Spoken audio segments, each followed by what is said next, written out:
الرحمن الرحیم daily Urdu update دیکھنے والے تمام بھائیوں بہنوں اور دوستوں کو السلام علیکم کہتا ہوں۔ امید کرتا ہوں آپ سب لوگ خیریت سے ہوں گے۔ ناظرین، جب ہم نے کوئی چیز خریدنی ہوتی ہے تو اس کے لیے رقم کی ضرورت پڑتی ہے، جس کو ہم دولت کہتے ہیں۔ دولت کے بغیر کچھ خریدنا ناممکن ہے، اور اس دولت کو حاصل کرنے کے لیے محنت کرنا پڑتی ہے۔ جتنی زیادہ محنت کی جاتی ہے اتنی ہی دولت حاصل ہوتی ہے۔ جس کے پاس زیادہ دولت ہوتی ہے اس کو اتنا ہی خوشحال اور خوش نصیب سمجھا جاتا ہے۔ دولت سے مراد صرف روپیہ پیسہ نہیں، دولت صحت کی بھی ہوتی ہے، اور یہ بڑی اہم دولت ہے۔ اسی لیے تو کہا گیا ہے ہیلتھ از ویلتھ، صحت سے بڑھ کر کوئی دولت نہیں، کہ تندرستی ہزار نعمت ہے، اور اس دولت کے بغیر کسی چیز کا مزہ نہیں۔ ایک اہم دولت دل کا سکون بھی ہوتی ہے۔ یہ بہت عام نہیں ہوتی، بہت تھوڑے لوگوں کے پاس یہ دولت ہوتی ہے، لیکن جن کے پاس یہ دولت ہوتی ہے وہ کمال کے لوگ ہوتے ہیں۔ دولت اچھے اور پاکیزہ رشتوں کی بھی ہوتی ہے، کیونکہ دولت انسان کی ضرورتیں پوری کرتی ہے۔ جب دولت استعمال ہوگی تو ظاہری بات ہے کہ وہ کم ہوگی یا پھر ختم ہو جائے گی، اور اس کو حاصل کرنے کے لیے پھر سے تگ و دو کی ضرورت ہوگی۔ تو کیوں نہ دولت ایسی حاصل کی جائے جو استعمال کرنے سے ختم یا کم نہ ہو۔ ایسی دولت محبت کی دولت ہے، ایسی دولت علم کی دولت ہے، ایسی دولت دوستی کی دولت ہے، ایسی دولت سکون کی دولت ہے، ایسی دولت ہمدردی کی دولت ہے، اور یہ دولتیں ایسی ہیں جو استعمال کرنے سے اور زیادہ ہوتی جائیں گی، اور یہ خدا کی طرف سے عطا کردہ ہوتی ہیں، اور وہ اپنے پیاروں کو ان سے نوازتا ہے، اور ان کو بڑھانے کا ایک طریقہ شکر ہے۔ شکر ادا کرنے سے نعمتیں اور زیادہ ہوتی ہیں۔ اس لیے پیسے والی دولت کو زیادہ ترجیح نہیں دینی چاہیے، بلکہ پیار محبت والی دولت بانٹنی چاہیے۔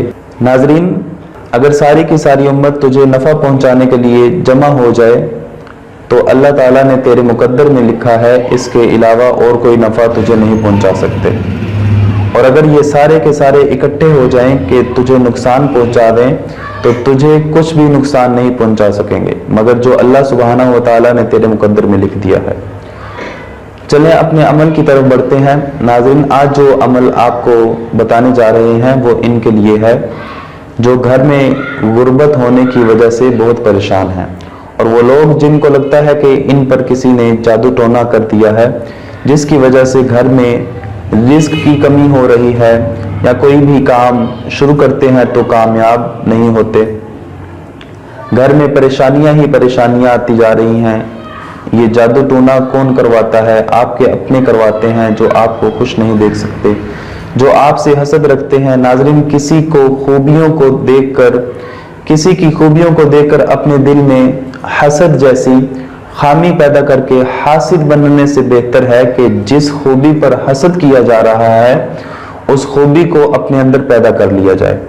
حسد کرنے سے کسی دوسرے کو کوئی نقصان نہیں پہنچتا، بلکہ حسد کی آگ حاسد کو اندر ہی اندر جلا کر خاک کر دیتی ہے۔ جس انسان میں خوبی ہوگی وہ اپنی خوبیوں میں وقت کے ساتھ ساتھ اضافہ کرتا رہتا ہے، اور اپنی شخصیت میں مزید نکھار پیدا کرتا ہے۔ کسی کے حسد کی وجہ سے انسان اپنے کاموں کو نہیں روک لیتا، بلکہ حاسد دوسروں کی کامیابی اور عزت افزائی دیکھ کر جلتا ہی رہتا ہے، جہاں تک کہ حسد کی یہ آگ حاسد کو جلا جلا کر اس کی ہستی کا خاتمہ کر دیتی ہے۔ ختم تو آخر ہر شے کو ہی ہونا ہے۔ کیا یہ بہتر نہیں کہ ہمارا خاتمہ خوبی پر ہو، نہ کہ برائی پر؟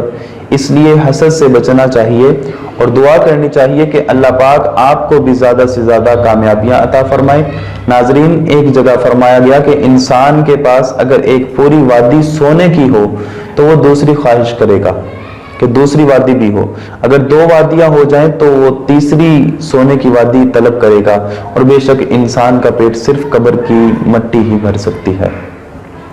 جو عمل آپ کو بتانے جا رہے ہیں، اگر آپ یہ عمل کر لیں تو انشاءاللہ آپ کے گھر سے غربت اور تنگدستی ہمیشہ کے لیے ختم ہو جائے گی۔ عمل آپ نے کچھ اس طرح سے کرنا ہے کہ ایک بوتل میں پانی لے لیں اور اس پر 101 بار لا الہ الا اللہ، پھر 111 بار یا حلیم یا وہاب یا رزاق پڑھ لینا ہے۔ اب اس پانی کو اپنے گھر کی دیواروں کے کونوں میں چھڑک دینا ہے۔ انشاءاللہ اگر گھر میں کسی قسم کا جادو ٹونا ہوگا وہ بھی ختم ہو جائے گا اور آپ کے گھر میں رزق آنا شروع ہو جائے گا۔ جن لوگوں کا خیال ہے کہ ان کے گھروں میں جادو ٹونے کی وجہ سے طرح طرح کی رکاوٹیں بن رہی ہیں اور رزق میں کمی واقع ہو رہی ہے یا کاروبار میں نقصان ہو رہا ہے، وہ یہ عمل کریں، اپنے گھر میں، اپنی دکان میں، اپنے دفتر میں انشاءاللہ ہر طرح کی رکاوٹیں دور ہو جائیں گی۔ ناظرین، ویڈیو اچھی لگے تو لائک کر دیں، اپنا خیال رکھیں، اللہ حافظ۔